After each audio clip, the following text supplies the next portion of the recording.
So Oleksandr Usyk has vacated his WBO World Heavyweight title, meaning Fabio Wardley will likely be upgraded to full World Heavyweight Champion now. This is a move that, honestly, I'm not too surprised by Usyk because he's done it before. And, it may be an attempt for Usyk to maybe fight Wardley down the line and become 3 times undisputed. It's kind of cheating, in my opinion, because, you didn't actually lose the belt, you were stripped of it.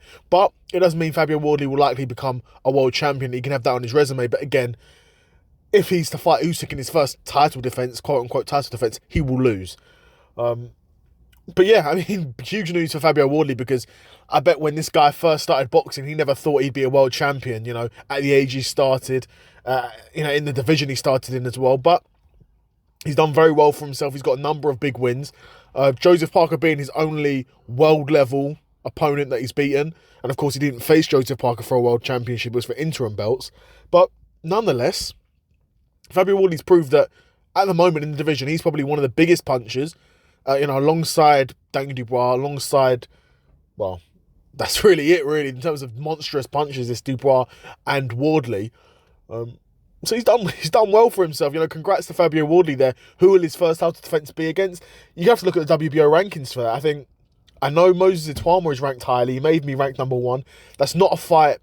Even though that's a fight I want to see, it's not necessarily the fight I want to see next. I want to see, I think because Moses is fighting Jermaine Franklin next anyway, so he'll get through Jermaine Franklin pretty easily, he'll run through him. Once he does that, then a Fabio Wardley fight after that, then yeah, I like the idea of that, because Moses would have fought Jermaine Franklin, beaten him, fought Fabio Wardley, hopefully beats him, and then he can fight Usyk.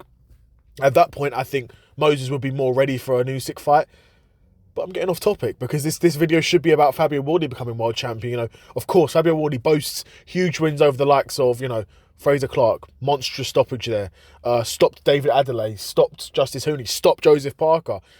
These guys, even though they're not world level, I think Justice Hooney's fringe world level, Fraser Clark's British level, David Adelaide's British level, he stopped them.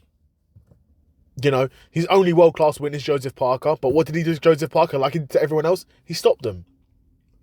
It was a fight where he was losing, just like the Justice Hooney fight. He was losing the fight, but he showed great chin. But more importantly, he showed the gas tank as well.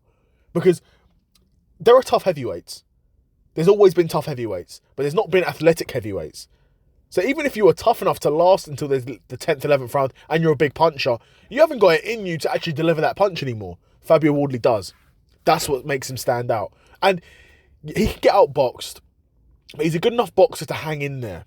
Right, like Deontay Wilder will get outboxed, but he'll just get smoked and walked through. Fabio Wardley can at least stay in the fight for a bit. But ultimately, I do think Usyk would probably stop him as well. But that's by the by. But yeah, Usyk's vacated his world championship. Wardley is now the WBO, or will likely be made the WBO World Heavyweight Champion.